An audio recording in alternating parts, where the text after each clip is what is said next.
পয়লা বৈশাখের অনুষ্ঠানে পশ্চিমবঙ্গের বর্তমান পরিস্থিতি নিয়ে উদ্বেগ প্রকাশ করলেন রাজ্যপাল আর.এন. রবি।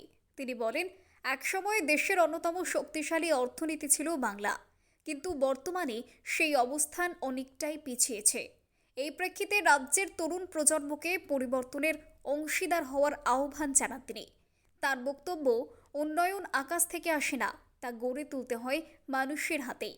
বাংলার গৌরব ফেরাতে সকলকে এগিয়ে আসার বার্তাও দেন রাজ্যপাল। Now, from where we have come down to which place? From one who showed the light to the whole country, which led the country not only towards liberation, freedom movement, but led the country to prosperity, showed the path. Unfortunately, a sad situation. Poila Baishakh of 2026 is a day of resolve. We must resolve to restore the glory of Bengal. তবে এই মন্তব্য ঘিরেই শুরু হয়েছে রাজনৈতিক চাপানুতর।